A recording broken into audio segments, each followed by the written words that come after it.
Hi there, Bridget. So let's talk about these comments. First by Turnbull, calling Dutton a thug, and of course now because the comments were low, Dutton has acted high, saying that he has nothing but respect for Turnbull. What do you think? Well, I've worked with both of these men as leaders of the Liberal Party in our leadership team, and I can tell you that Peter Dutton has a long history and track record, way before he got into Parliament, of locking up thugs, not actually being one. I'm very proud to serve with him going into the next election. I think it's really important that former Prime Ministers stay high. We've seen Julia Gillard and the way she's conducted herself post leaving the Prime Ministership as a real exemplar, carrying that authority, if you like, with her post that appointment and into some great work overseas and here at home, serving the community. So I think former Prime Ministers should take their own advice when they are Prime Ministers. They hate it when other people tell them what they should be doing. And I think it's best for all that Malcolm and Kevin at times take a leaf out of Julia Gillard's book. Well said. Let's talk about the energy debate, because in today's The Australian paper, there's a report about how gas, the use of gas might be out according to Labor's green rating system. Yeah, Lay, it's just a classic case of the Labor Party doublespeak. Gas good, gas bad. Gas is good if you're reading Minister King's gas strategy, which wants to see gas remain affordable for Australians, wants us to continue to be a reliable trading partner when it comes about providing gas, and the important role gas will play keeping jobs here at home and making energy affordable over time. And then you've got the Treasurer's sustainable financing report that's come out that's basically saying gas needs to be phased down, don't invest in gas, it has no future here. So I think, once again, Labor is sending very, very conflicting messages.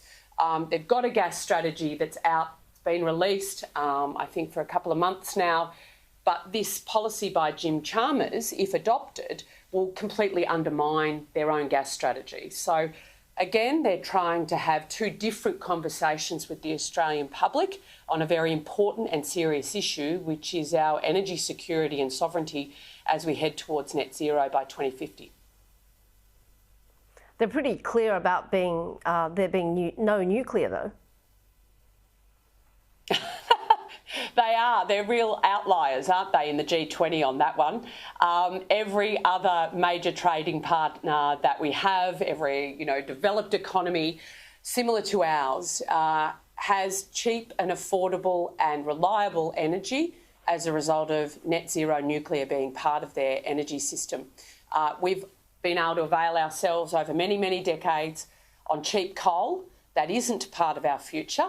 And so in order to replace that, we need to be adopting net zero nuclear power generations. We've got a backyard full of uranium. Instead of exporting it to the world for them to meet their net zero targets, we should be using it here at home. And I think it's really shown how Labor's approached this debate over time, their immaturity. They're not actually thinking about this rationally. If the Greens, for instance, the far left in Europe, Finland and beyond, can see the sense in nuclear net zero power generation being part of the mix globally, then we should absolutely be examining this as an option, which is what we're committed to doing. And it's not all of Labor, Lay. Some of the unions are way behind nuclear power generation, particularly those unions that represent the manufacturing sector and our heavy industrial sector. And indeed, a lot of, there have been state and federal Labor MPs in the past who've backed it as well. Very quickly, hopefully Bridget, sanity will prevail. I want to ask for your views about the news flow coming out of NATO, especially that communique pretty much calling China out for enabling the Russia war on Ukraine. What might happen next?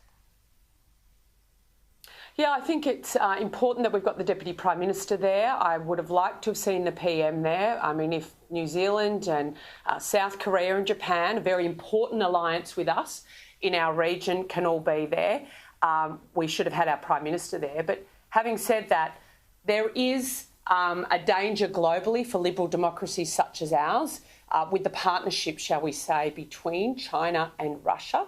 That is evidenced in who's backing who for supplies into Ukraine. And I think that is something that we need to join with the world and other like-minded democracies in calling out. And we need to be very forward-leaning on this and not be found to be asleep at the wheel and not be afraid to have the tough conversations. It's one thing to be clapping and saying, great, we've got our beef back, we've got our barley back in supply, we've got our wine back, but it can't come at the cost of our sovereignty going forward. For sure. Thank you so much for your time today. And that was National Senate Leader Bridget McKenzie.